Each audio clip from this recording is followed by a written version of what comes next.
Gemparkan dunia, bisa bikin fans timnas merinding dengarnya. Timnas Indonesia disebut-sebut akan menjadi 7 negara dengan peringkat FIFA terendah yang akan lolos langsung ke Piala Dunia 2026. Berikut penjelasannya. Pengakuan jujur Erick Thohir usai nyatakan akan mundur dari Ketua Umum PSSI sesaat setelah laga Timnas Indonesia versus Jepang beberapa waktu lalu. Langsung direspon dengan penuh haru oleh Tom Haye. Bagaimanakah responnya? Simak baik-baik. Optimis semakin memuncak berkat performa bagusnya di laga terakhir. Timnas Indonesia semakin yakin bisa lolos Piala Dunia 2026 tanpa harus melewati putaran keempat. Apakah hal itu bisa tercapai? Simak ulasan berikut ini. Sebelum lanjut ke beritanya, jangan lupa untuk tekan tombol subscribe agar kamu tidak ketinggalan konten menarik lainnya dari channel Total Timnas. Gemparkan dunia, bisa bikin fans timnas merinding dengarnya. Timnas Indonesia disebut-sebut akan menjadi 7 negara dengan peringkat FIFA terendah yang akan lolos langsung ke Piala Dunia 2026. Berikut penjelasannya. Sebanyak 7 negara dengan ranking FIFA di atas peringkat 100 dunia yang dijagokan lolos Piala Dunia 2026 akan diulas channel YouTube kesayangan Anda Total Timnas. Bertambahnya jumlah peserta Piala Dunia 2026 dari 32 menjadi 48 tim menguntungkan banyak negara. Tim-tim yang sebelumnya kesulitan tampil di Piala Dunia sekarang memiliki peluang ambil bagian di ajang 4 tahunan tersebut seiring bertambahnya kuota.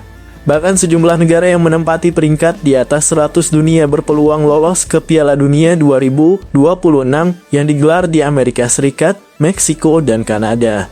Lantas, negara mana saja yang dimaksud? 7. Suriname peringkat 135 dunia. CONCACAF bakal memiliki 9 wakil di Piala Dunia 2026. Sebanyak 3 wakil sudah memesan tempat, yakni tuan rumah Amerika Serikat, Meksiko, dan Kanada. Sementara itu, 6 slot lainnya diperebutkan negara-negara CONCACAF lain. Timnas Suriname yang dihuni banyak pemain berdarah Belanda ini berpeluang lolos ke Piala Dunia 2026. Di 2 laga awal grup F babak kedua kualifikasi Piala Dunia 2026 zona CONCACAF, Timnas Suriname yang dihuni bintang-bintang dunia seperti Sraldo Beckerwiel Sochie dan berhasil menyapu bersih 2 laga awal dengan kemenangan. 6. Nicaragua peringkat 133 dunia. Nicaragua tampil oke di 2 laga awal grup D babak kedua kualifikasi Piala Dunia 2026 zona CONCACAF, yang mana selalu mengakhiri laga dengan kemenangan. Jika finish sebagai juara grup, mereka akan lolos ke babak ketiga dan semakin dekat dengan pintu masuk Piala Dunia 2026. 5. Rwanda peringkat 126 dunia. Rwanda dalam posisi tepat ambil bagian di Piala Dunia untuk pertama kalinya. Di 4 laga awal grup C kualifikasi Piala Dunia 2026 zona Afrika, Rwanda duduk di posisi puncak dengan 7 angka. Unggul 4 poin dari raksasa Afrika, Nigeria, yang menempati posisi 5. Jika posisi ini bertahan hingga akhir kualifikasi, Rwanda akan lolos otomatis ke Piala Dunia 2026. Secara ranking FIFA, Rwanda berbeda 1 anak tangga dari Timnas Indonesia. 4. Sudan peringkat 113 dunia. Sudan berada di posisi teratas grup B kualifikasi Piala Dunia 2026 zona Asia dengan 10 angka, hasil 3 menang dan 1 imbang. Mereka unggul 2 angka dari Senegal di posisi 2. Secara ranking FIFA, Sudan dan Senegal bak bumi dan langit. Di saat Sudan menempati peringkat 113 dunia, Senegal berada di posisi 18 dunia. 3. Guatemala peringkat 105 dunia. Guatemala memenangkan 2 laga awal di babak kedua kualifikasi Piala Dunia 2026 zona CONCACAF, persis seperti yang dicetak Nicaragua dan Suriname. Guatemala tampil dominan di 2 laga awal dengan mengemas 9 gol tanpa sekalipun kebobolan. 2. Comoros peringkat 103 dunia. Comoros tampil luar biasa di 4 laga awal grup I kualifikasi Piala Dunia 2026 zona Afrika dengan mendulang 9 angka. Comoros memoleksi poin yang identik dengan Ghana di posisi 2. 1. Timnas Indonesia peringkat 125 dunia. Timnas Indonesia menjadi satu-satunya wakil Asia yang menempati peringkat di atas 100 dunia yang berpeluang lolos Piala Dunia 2026. Kelar matchday ke-6 grup C, Timnas Indonesia duduk di posisi 3 dengan 6 angka. Timnas Indonesia hanya tertinggal 1 angka dari Australia di posisi 2 atau batas akhir tim yang lolos otomatis ke Piala Dunia 2026. Jika menang atas Australia di matchday ke-7 grup C pada Kamis 20 Maret 2025, peluang Timnas Indonesia lolos ke Piala Dunia 2026 terbuka lebar. Sangat membanggakan apabila nanti Timnas Indonesia bisa tembus putaran final Piala Dunia 2026 di Kanada dan Meksiko. Ini bisa gemparkan dunia dan menjadi sorotan di media jagat raya. Karena Timnas Indonesia menjadi tim yang peringkat FIFA-nya yang terbilang sangat rendah. Bagaimana guys menurut kalian? Apakah kalian yakin Timnas Indonesia bisa lolos ke Piala Dunia 2026? Coba tulis tanggapan dan harapan kalian pada komentar di bawah ini ya.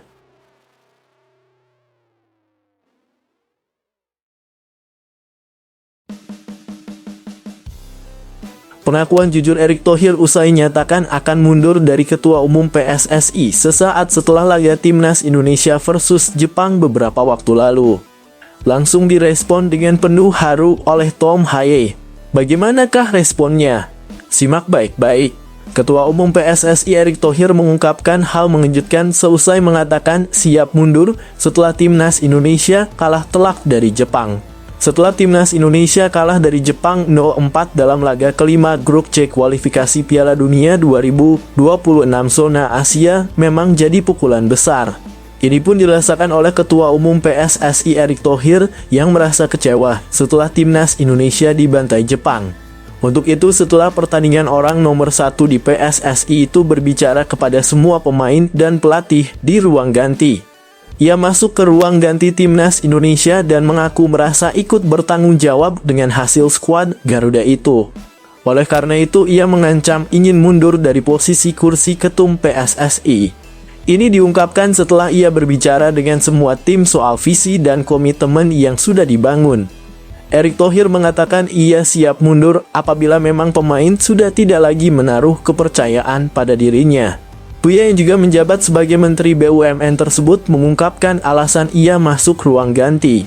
Ia mengatakan setelah kekalahan telak itu, ia merasa para pemain Timnas Indonesia perlu dobrakan sehingga ia menyampaikan hal itu. Namun, ia mengaku apabila memang para pemain tak lagi mempercayainya. Erick Thohir mengaku siap mundur dari posisinya saat ini. Waktu itu memang situasinya saya lihat setelah kalah dengan Jepang itu perlu ada dobrakan yang diambil, ujar Erick Thohir sebagaimana dikutip bolasport.com dari Instagram pribadinya Senin 25 November 2024. Makanya saya memutuskan saat itu locker room, saya tanya lagi kepada mereka dan termasuk pelatih, masih percaya tidak dengan proyek ini? Dan jawabannya percaya, ucapnya. Kalau waktu itu jawabannya tidak percaya. Saya mundur beneran waktu itu. Saya tidak bilang itu karena saya, tapi itu karena semuanya mengevaluasi mereka harus kembali di tracknya. Erick bahkan menyinggung soal pemain Timnas Indonesia yang langsung inisiatif juga setelah itu. Para pemain tim merah putih dikabarkan melakukan pertemuan sendiri tanpa pelatih dan yang lainnya. Ini dilakukan karena para pemain saling menguatkan dan Jay Itzes DKK diminta menurunkan ego masing-masing seusai kekalahan lawan Jepang. Dan bahkan saya dengar mereka ada meeting sendiri antara pemain. Tanpa pelatih, kata Erick. Perkumpulan yang diinisiasi oleh Jay Itzes sekaligus kapten Timnas Indonesia itu akhirnya berbuah manis. Skuad Garuda meraih kemenangan 2-0 atas Arab Saudi dan saat ini menempati posisi ketiga klasemen grup C dengan mengemas 6 poin. Tak hanya menyinggung soal Timnas Indonesia yang berkumpul tanpa tim pelatih, Erick Thohir pun mengungkapkan hal mengejutkan setelah ia berbicara siap mundur dari PSSI. Mantan pemilik Inter Milan itu mengaku bahwa ia mendapatkan chat pribadi dari gelandang tim Merah Putih, Tom Haye. Erik mengaku bahwa Tom Haye menghubunginya dan mengatakan bahwa sampai saat ini tujuannya tetap sama. Tom Haye ingin membantu dan membawa skuad Garuda meraih hasil maksimal dan bisa tampil di pentas dunia. Untuk itu mereka bakal bersatu untuk bisa mencapai mimpi tersebut. Ada Tom Haye, dia bilang bahwa presiden saya di sini untuk menggapai mimpi. Kita semua ingin kasih lihat bahwa kita ini jadi satu kesatuan, jelas Erick Thohir soal Tom Haye yang langsung menghubunginya. Timnas Indonesia saat ini memang telah menjaga asa untuk lolos ke putaran keempat karena peluang semakin terbuka lebar. Untuk mewujudkan ini, Erick Thohir mengatakan bahwa kekompakan harus selalu dijaga agar bisa mewujudkan mimpi besar tersebut. Kekompakan seluruh pemain setelah pertandingan melawan Jepang begitu luar biasa, tutur Erik. Alhamdulillah kami bisa bangkit dan menang melawan Arab Saudi dan kembali membuka peluang untuk Garuda bisa tampil di panggung dunia. Kita semua harus percaya, berjuang dan mendukung satu sama lain untuk mewujudkan mimpi besar kita. Garuda terbang tinggi.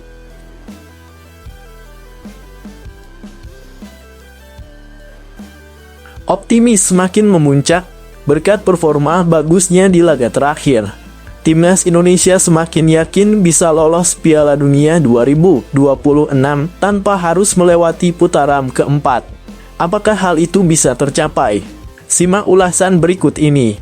Timnas Indonesia sudah memainkan 6 dari total 10 laga di grup C putaran ketiga kualifikasi Piala Dunia 2026 zona Asia. Hasilnya, tim Merah Putih mencatat 1 kali kemenangan, 3 kali imbang, dan 2 kali kalah. Hasil terkini sangat luar biasa. Timnas Indonesia berhasil menggasak satu di antara tim kuat Asia, yaitu Arab Saudi.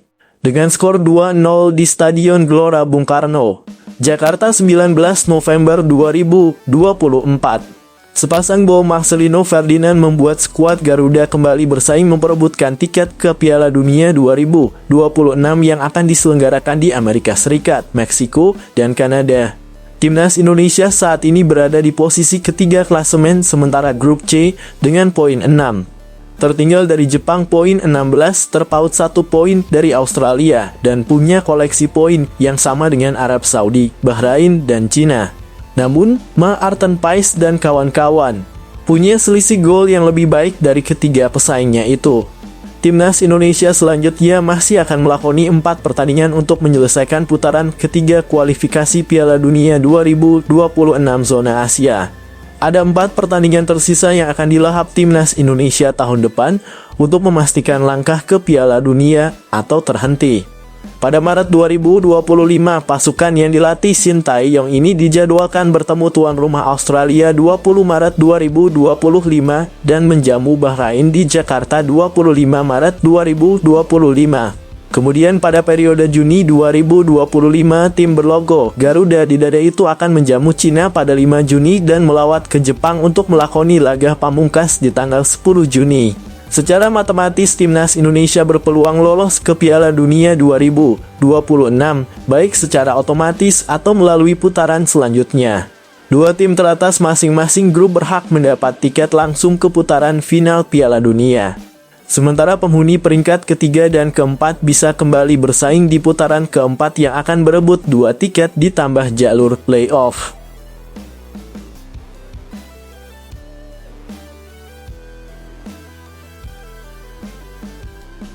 Semua bisa kagum dengarnya. Diungkap langsung oleh Calvin Verdon. Ternyata ada kunci sukses di balik kemenangan Timnas Indonesia versus Arab Saudi beberapa waktu lalu. Apakah itu? Temukan jawabannya dalam video ini. Calvin Verdon melihat Timnas Indonesia semakin tangguh. Ternyata ada kunci sukses di balik itu semua. Duel Timnas Indonesia versus Timnas Arab Saudi itu berlangsung di Stadion Utama Gelora Bung Karno SUGBK, Jakarta, Selasa 19 November 2024 malam waktu Indonesia Barat. Tim Merah Putih menang 2-0. Kedua gol itu disarankan oleh Marcelino Ferdinand 32-57. Ini merupakan kemenangan pertama Indonesia di grup C putaran 3 kualifikasi Piala Dunia 2026 zona Asia. Calvin mengatakan setiap pemain sudah saling memahami satu sama lainnya. Jadi hal itu berdampak langsung dalam performa timnas Indonesia sejauh ini dalam kualifikasi Piala Dunia 2026. Kami berbicara banyak satu sama lain. Kami percaya satu sama lain, kami banyak membantu satu sama lain, kata Verdonk, dikutip Sabtu 23 November 2024. Jadi, chemistry sangat bagus di tim ini juga dengan tim kepelatihan. Para pemain sangat menyenangkan, tambah pemain NEC Nijmegen itu. Calvin mengatakan para pemain punya tekad yang kuat untuk meraih kemenangan saat turun di lapangan. Meskipun terkadang saat berlatih timnas Indonesia penuh dengan keceriaan. Ketika kami harus serius, kami serius, kata Calvin. Saya pikir itu sangat bagus, Tanas pemain berusia 27 tahun itu. Untuk sementara, Calvin akan libur dari aktivitas membela timnas Indonesia.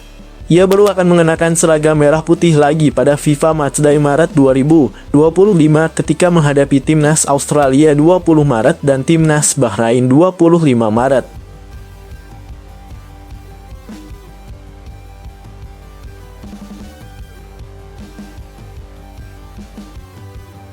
Program naturalisasi timnas Indonesia di bawah asuhan Shin Tae-yong kerap menjadi sorotan baik di dalam maupun luar negeri. Walaupun sudah berhasil menunjukkan perkembangan pesat, program naturalisasi timnas Indonesia tetap mendapat pandangan negatif. Bagi yang mendukung program naturalisasi tentu melihatnya sebagai peluang untuk meningkatkan kualitas timnas Indonesia yang kini sudah terbukti. Namun bagi pihak yang menolaknya, program naturalisasi dinilai bisa membuat pemain lokal menjadi tersingkirkan. Terlepas dari kontroversi tersebut, jelas program naturalisasi berhasil membawa timnas Indonesia semakin dekat dengan Piala Dunia. Di tengah kegembiraan timnas Indonesia usai mengalahkan Arab Saudi, salah satu media Vietnam menyebutkan bahwa terdapat opini di kalangan masyarakat Belanda yang memprotes program naturalisasi skuad Garuda. Protes tersebut kurang lebih menyinggung soal timnas Indonesia yang kini banyak diperkuat pemain naturalisasi yang dilahirkan di Belanda. Adanya pemain naturalisasi tersebut dinilai bisa membuat sebuah kompetisi menjadi tidak adil. Media Vietnam memberi contoh ketika timnas Indonesia yang diisi banyak pemain naturalisasi berkelas Eropa berhadapan dengan tim-tim Asia Tenggara di Piala AFF. Tentunya hal itu dianggap tak adil menurut media Vietnam dan juga masyarakat Belanda. Selain itu, warga Belanda pun protes karena menilai timnas Indonesia telah merebut bakat-bakat muda yang seharusnya membela Belanda. Banyak supporter Belanda yang menyatakan ketidakpuasannya terhadap sepak bola Indonesia yang merampas bakatnya untuk bertarung di Asia, tulis media Vietnam. Soha. Namun dengan tegas media Vietnam menyebutkan bahwa timnas Indonesia tak menyalahi aturan apapun dari FIFA terkait pemain naturalisasi. Pada prinsipnya timnas Indonesia tidak melakukan kesalahan apapun. Mereka mematuhi aturan FIFA dan khususnya mereka sebagian besar menggunakan pemain naturalisasi berdarah Indonesia, tulis media Vietnam Soha.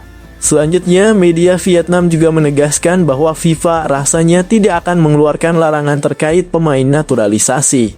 Lalu apakah FIFA bisa melarang Indonesia? Secara praktis, kemungkinan ini sangat sulit, tulis media Vietnam Soha. Secara teoritis, apapun bisa terjadi. Sederhananya, FIFA adalah unit manajemen sepak bola dunia yang membuat aturan main. Lanjutnya, pasalnya FIFA juga harus melihat bahwa tidak hanya timnas Indonesia yang menggunakan pemain naturalisasi. Namun jika kasus Indonesia dipertimbangkan untuk dilarang, mungkin sebelum itu FIFA harus mempertimbangkan banyak kasus lainnya, tulis media Vietnam Soha. Misalnya saja Cina dan juga Perancis yang dulu pernah menggunakan pemain naturalisasi. Dengan dasar inilah media Vietnam yakin FIFA tak akan melarang timnas Indonesia untuk terus melanjutkan program naturalisasi. Semoga saja FIFA tetap bantu timnas Indonesia untuk tetap bisa menaturalisasi pemain-pemain Belanda dan tidak menggubris protes dari supporter Belanda tersebut. Bagaimana guys menurut kalian? Apakah supporter Belanda ini pantas protes ke FIFA terkait masalah para pemain berbakatnya yang berbondong-bondong pindah ke Indonesia untuk dinaturalisasi? Coba tulis pendapat kalian pada komentar di bawah ini ya.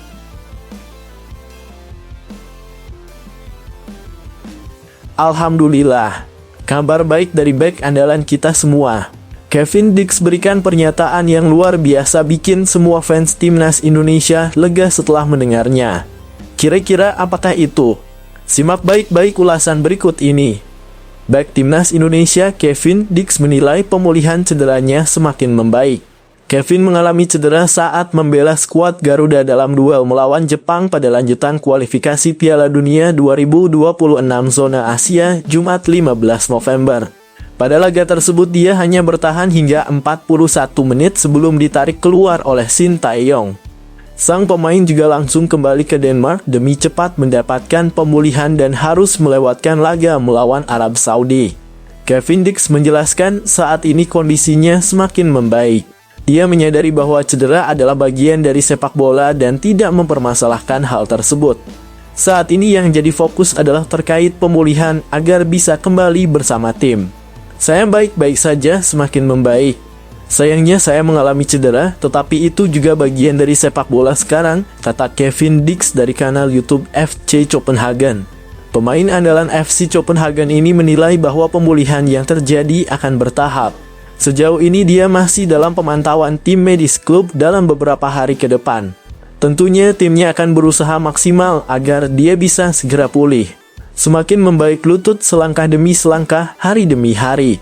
Tergantung pada hari berikutnya bagaimana keadaannya, tetapi terlihat bagus apa yang terjadi, lanjutnya. Kevin mengakui bahwa dia terlalu bersemangat pada laga debutnya melawan Samurai Biru.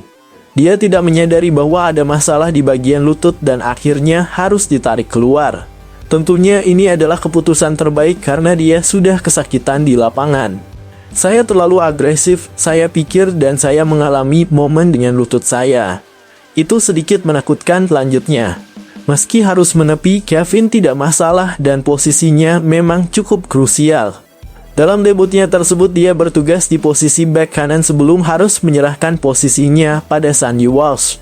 Tetapi saya pikir saya sangat beruntung dan itulah mengapa saya berada di posisi ini.